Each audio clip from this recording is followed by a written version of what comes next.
साथियों नमस्कार।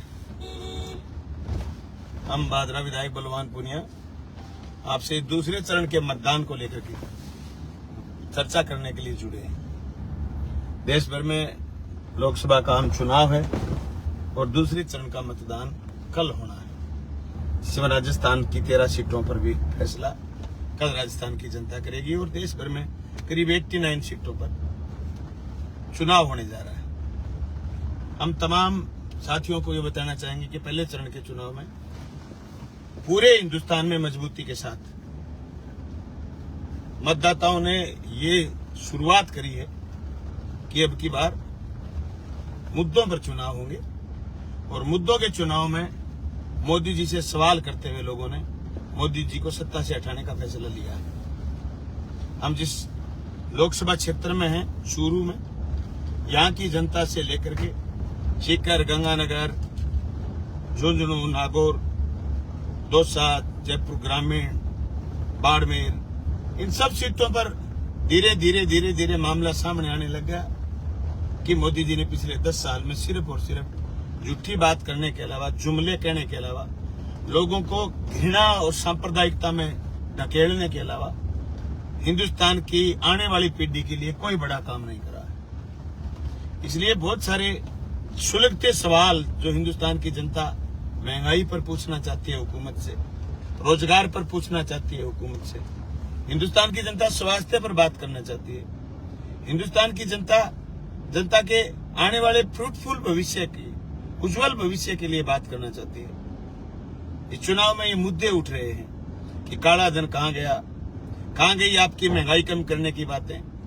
आपके जब उस जमाने में जब आप विपक्ष में हुआ करते थे और महंगाई को डायन कहते थे, कैसे आपके 10 साल में महंगाई आपकी डार्लिंग हो गई।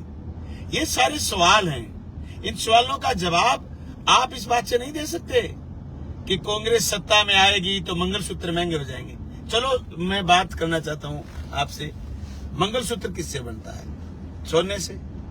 जब आप सत्ता में आए थे उस समय सोने का दाम क्या था? आज सोने के क्या दाम है? मंगलसूत्र तो छोड़िए, अगर यही स्थिति रही और यही मोदी जी तीसरी बार सत्ता में बैठ गए ना, तो कान में नोज पिन डालते हैं, वो मुश्किल हो जाएगी। 1.25 लाख रुपए तोड़ा हो जाएगा सोना। सोना देखने के लिए, मुंह में डालने के लिए नहीं बचेगा, मरे हुए के मुंह में डालने के लिए नहीं बचेगा। क्या बात कर रहे हैं आप? मंगलसूत्र छीन लेंगे? 750 किसानों की विधवाओं के मंगलसूत्र कहाँ हैं? मोदी जी ने पूछा कभी किसी से? उन किसानों की जान ले ली आपने, उनके मंगलसूत्रों की कोई कीमत नहीं है। पुलवामा में 40 जवान शहीद हुए थे, उनकी शहीद वीरांगनाओं के मंगलसूत्र का ख्याल करा आपने? अभी तक आपने नहीं बताया कि ये 400 किलोग्राम RDX कहां से आया था और उन बहनों के मंगलसूत्र को कौन लील गया था। क्या बात कर रहे हो आप? मंगलसूत्र कहां से आएंगे? आज हिंदुस्तान के करोड़ों बेरोजगार, लाखों किसान आत्महत्या के लिए मजबूर हैं। उनके घरवालियों के मंगलसूत्र कहां से आ रहे हैं? अरे मोदी जी क्यों बकवास कर रहे हो बिना काम के? हिंदू मुसलमान में ढकेल करके इस हिंदुस्तान को क्यों बर्बाद करना चाहते हो? बांग्लादेश से नीचे हमारी हैप्पीनेस हो गई, हमारी खुशी खत्म हो गई क्योंकि आपने देश में एकजुटता, प्यार, प्रेम छोड़ा ही नहीं। आज फिर बकवास पर उतर गए। जब तुम्हारा काला धन का शिगुफा फैल हो गया, जब तुम 15 लाख रुपए खातों में डालने का शिगुफा फैल हो गया, जब 2 करोड़ रोजगार का शिगुफा फैल हो गया, तुम फिर उतर गए हिंदू मुसलमान पर। ये कोई मुद्दा नहीं है। मुद्दा ये इधर उधर की बात ना कर, ये बता काफिला किसने लूटा था? ये 16,500 करोड़ रुपए का, 16.5 लाख करोड़ रुपए का कर्ज माफी आपने हिंदुस्तान के पूंजीपति को कैसे कर दी और आपने हम किसानों के कर्जे माफ क्यों नहीं करे? आप दिखाइए, चारों तरफ ये किसानी का इलाका है, इन किसानों के कर्जे आपने माफ क्यों नहीं करे? आपने हिंदुस्तान के बड़े पूंजीपति पर मेहरबानी क्यों दिखाई? आपने ये सारा काफिला उनको क्यों लुटवाया है? ये सुलगते सवाल है मोदी जी। इन सवालों से आपको जवाब देना पड़ेगा, भाग नहीं सकते आप। और ये 6ठे चरण के 7वें चरण के चुनाव तक आपका नए राम मंदिर का शिगुफा चलना है। सब मंदिर से प्रेम करते हैं पर आपसे प्रेम नहीं करते।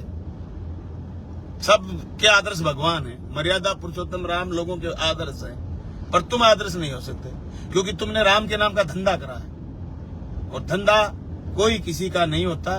धंधे में बेनिफिट देखा जाता है। आपने सिर्फ और सिर्फ राजनीतिक बेनिफिट देखा है। आपने मर्यादा पुरुषोत्तम राम को भी नहीं बख्शा।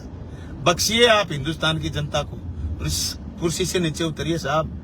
अब ये कुर्सी आपकी नहीं है। और आप कह रहे हो, आप फिर भी 10 साल शासन करने के बाद बार बार कांग्रेस को कोसते हो।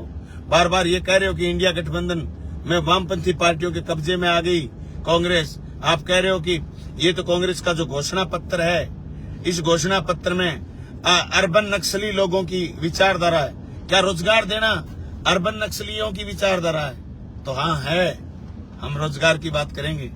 क्या स्वास्थ्य की बात करना अर्बन नक्सलियों का है? क्या माताओं बहनों के लिए कांग्रेस के घोषणा पत्र में ये बात आई है कि पर साल आपको 1 लाख रुपए अनुदान दिया जाएगा? क्या ये अर्बन नक्सलियों की राय है?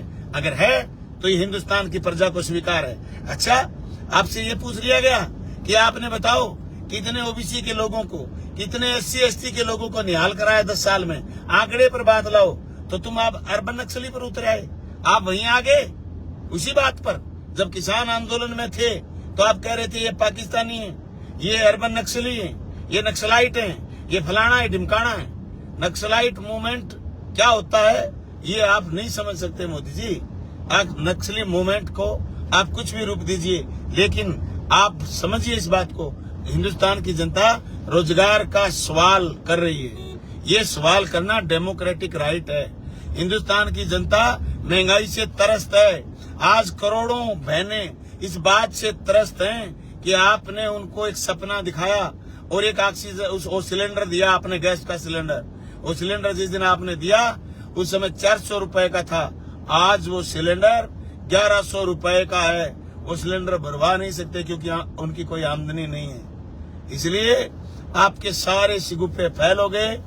आप चाहे कितना ही जोर मार लो, पूरे देश में आपके नाम की कोई लहर नहीं बची।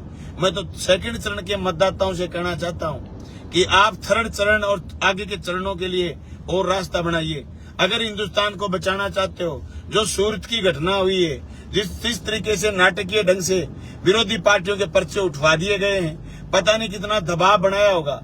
छात्र संघ की पॉलिटिक्स में ऐसी बातें होती थी, देश की पॉलिटिक्स में ऐसी घटिया स्थिति हुई है। भी हम बार बार कह रहे थे मोदी विपक्ष विहीन संसद चाहते हैं, मोदी सवाल मुक्त प्रेस चाहते हैं। ये तानाशाही है। इस तानाशाही से बचने का एक ही जरिया है, हिंदुस्तान की जनता जागिए और जाग करके मोदी को परास्त करिए। सेकंड चरण के तमाम मतदाताओं से हमारा निवेदन है, हम आपसे निवेदन करना चाहते हैं, अगर आप किसान की खुशहाली चाहते हैं, अगर आप मंडियों को आबाद देखना चाहते हैं, अगर आप सवाल उठाना चाहते हैं सत्ता पर, अगर आप सवाल का वजूद बचाना चाहते हैं, डेमोक्रेसी का वजूद बचाना चाहते हैं, तो आप आने वाले कल वोटिंग के दिन इंडिया गठबंधन के उम्मीदवारों को वोट दीजिए। मोदी जी को परास्त करिए। मोदी जी और मोदी जी के गठबंधन को कहीं वोट मत दीजिए। दोस्तों, इनको मणिपुर से कोई दिक्कत नहीं है। मणिपुर जल रहा है, इनको कोई दिक्कत नहीं है। ये वहां जाते हैं जहां इनके विपक्ष की पार्टियां राज करती हैं। बिल्कुल जाना चाहिए, संदेश खाली में भी जाना चाहिए, पर मणिपुर भी तो जाना चाहिए था। मोदी जी ने जिस तरीके से हिंदुस्तान को हाँकने की कोशिश करी है, कोई हिंदुस्तान प्रधानमंत्री मोदी जी की तरह हिंदुस्तान की जनता को बेलगाम छोड़ दे, लूटने पिटने के लिए छोड़ दे, महंगाई से परेशान कर दे, बेरोजगारी उसके सर पर आके ना जाए, शिक्षा से उनको दूर करने का प्रयास करे, सार्वजनिक ढांचों को तहस नहस करे, भाइयों सार्वजनिक संस्थाओं को खत्म कर रहे हैं मोदी जी। समझिए, आप चुनाव आयोग में न्यायपालिका के मुख्य न्यायाधीश होते थे, जो चुनाव आयोग के नियुक्ति के समय उनका भी मत होता था और विपक्ष के नेता का होता था और पक्ष के नेता का होता था। जिस तरीके से चुनाव आयोग को मोदी जी ने कब्जे में लिया है, संदेह है इस बात का कि आप सब संस्थाओं को खत्म कर देंगे। दोस्तों, हिंदुस्तान से संस्थाएं खत्म हो गई, चाहे प्रेस खत्म हो गई, चाहे चुनाव आयोग खत्म हो गया, चाहे ईडी, CBI, जो संस्थाओं का बेजान दुरुपयोग करें, ये खत्म हो गए तो हिंदुस्तान का लोकतांत्रिक स्वरूप नहीं बचेगा। इसलिए बचा लो हिंदुस्तान को, बचाना आपका काम है।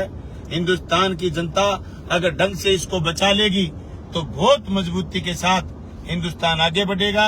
ये देश है फिर उठ के खड़ा हो जाएगा। जब यहाँ राजा लूटते थे, उनके खिलाफ लोग खड़े हो गए थे। अंग्रेजों ने लूटा तो लोग खड़े हो गए थे। अंग्रेजों की लूट के बाद हिंदुस्तान खड़ा हो गया आजादी के बाद।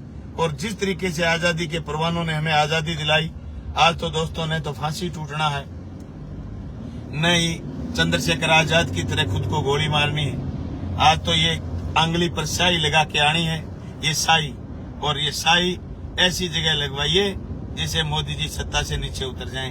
इंडिया गठबंधन के उम्मीदवार को जिताइए।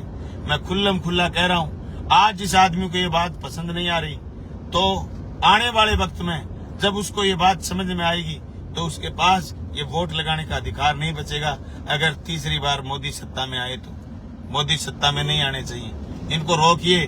जो कमियां होंगी बाद में, जो लोग सत्ता नशीन होंगे उनमें जो कमियां होंगी, जनता फिर खड़ी होकर के लड़ लेगी। लड़ना हमारा ऑप्शन है, लड़ना हमारा विकल्प है, हम लड़ लेंगे। लेकिन ये लड़ाई की आजादी, ये बोलने की आजादी कोई दे हमें, कोई बख्शे हमें, कोई बचाए हमें, तो वो है हमारा अधिकार, वो है वोट का अधिकार। कल 26 तारीख को जाइए, जगह जगह जाकर के आप हर बूथ पर जाकर के इंडिया गठबंधन के उम्मीदवारों को वोट दीजिए। थैंक यू, धन्यवाद, राम राम साहब।